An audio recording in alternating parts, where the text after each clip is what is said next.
નમસ્કાર મિત્રો, જય નિમત, જય શેનજી મહારાજ. હું આજે આપને એવા વ્યક્તિને મળવા જઈ રહ્યો છું જે અમારા ફોઈભાઈ થાય છે અને રોજ અમને પૂછતા કે ભાઈ ક્યાં જાઓ છો તમે, શું કરો છો આખો દિવસ સમાજનું કામ. મેં એમને કહ્યું કે આપણા સમાજનું વિદ્યાર્થી ભવન બને છે જેની અંદર ગરીબ પરિવારના વિદ્યાર્થીઓ રહી શકે અને ભણી શકે. તો એમને એમ થયું કે શું કરવાનું ભાઈ એમાં. તો મેં કીધું જે લોકોને યથાયોગ્ય ફાળો આપવો હોય આપી શકે, જેને દાન આપવું આપી શકે. તો કે મારે આપવું તો આપી શકાય. મેં આપી શકાય, પણ તમારે કીધું આવકની દ્રષ્ટિએ મને ખ્યાલ છે કે અત્યારે અમારા ફોન ઘણો બધો ટાઈમ થઈ ગયો એક્સપાયર થયાને, એટલે એમની રીતે એમનું જીવન જીવી રહ્યા છે. છતાં પણ એમને એમની બચત બધી મિત્રો આજે આપણને માતબર એક રકમ સંસ્થાનું આ એમનો બ્રોશર જોયું અને બ્રોશર જોઈને પ્રેરણા આપી અને માતબર રકમ એટલે 25,000 રૂપિયા 25,000 રૂપિયાનો ચેક આપણી સંસ્થાને આપે છે કે આવા દાન થકી જો આવા ગરીબ વિદ્યાર્થીઓને ભણવાની સગવડ થતી હોય, વ્યવસ્થા થતી હોય તો ચોક્કસથી મારે યોગદાન આપવું છે.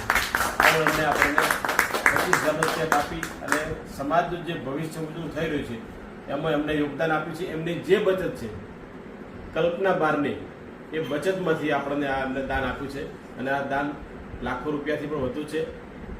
આ જોઈને આપ પણ પ્રેરણા લો મિત્રો. આપને પણ સૌને મારા ફોઈ જેવા ફોઈ મળે અને આપના પણ ફોઈ સંસ્થાને આવું દાન આપે એવી આપ સૌને મારે વિનંતી છે. બીજું, આપણા સમાજ માટે ઘડિયાળો આવી ગઈ છે જે એ ઘડિયાળોનું પણ આપણે ટૂંકમાં વિતરણ કરવા જઈ રહ્યા છીએ. તો મારી આપ સૌ નમ્ર સલૂનવાળા ભાઈઓને વિનંતી છે કે ચોક્કસથી આપ એમાં હિસ્સો લેશો.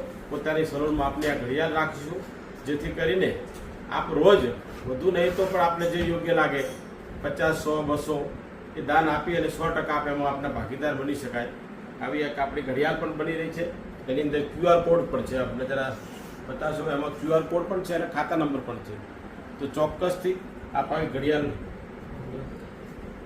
દુકાનમાં સલૂનમાં રાખી અને આપ રોજ આપની યથાયોગ્ય શક્તિ પ્રમાણે દાન આપી શકો છો.